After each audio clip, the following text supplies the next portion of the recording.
Bismillahirrahmanirrahim. Assalamualaikum warahmatullahi wabarakatuh.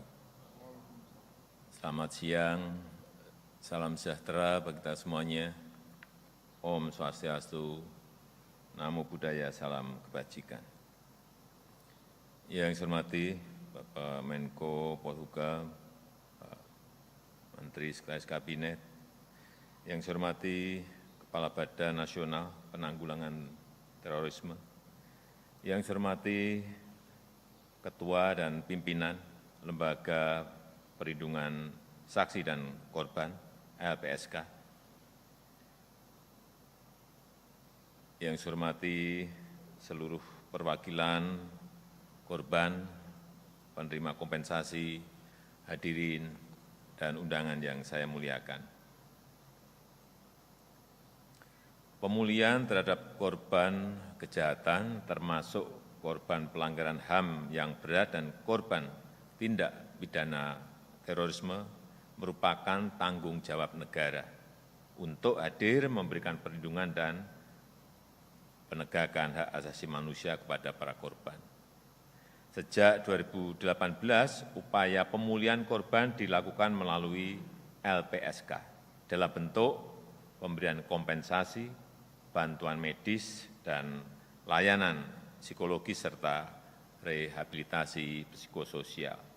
Pemerintah memperkuat lagi komitmen untuk pemulihan korban terorisme masa lalu dengan mengeluarkan PP nomor 35 tahun 2020.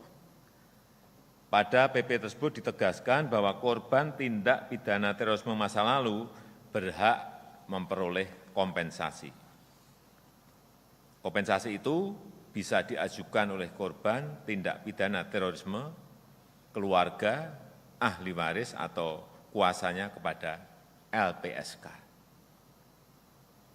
Hadirin yang saya hormati, hari ini tadi sudah disampaikan oleh Bapak Ketua LPSK bahwa pembayaran kompensasi sebesar Rp39.205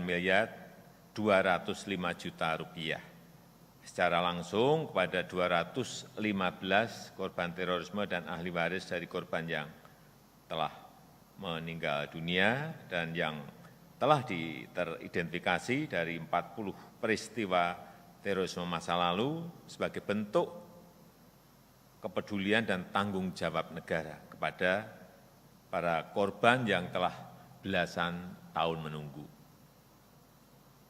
Sebelumnya, negara juga telah membayarkan kompensasi kepada para korban terorisme yang pelaksanaannya dilekatkan pada putusan pengadilan.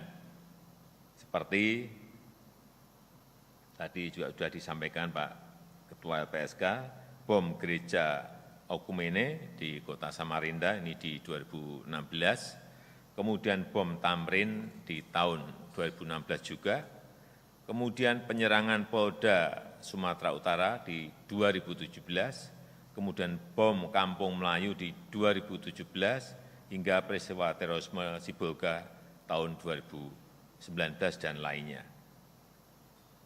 Bapak Ibu yang saya hormati, nilai kompensasi yang diberikan negara tentu tidak sebanding dengan penderitaan para korban yang selama puluhan tahun mengalami penurunan kondisi ekonomi karena kehilangan pekerjaan atau tidak mampu mencari nafkah lagi, kemudian juga mengalami trauma psikologis, serta derita luka fisik dan mental, dan juga mengalami berbagai stigma karena kondisi fisik yang dialaminya.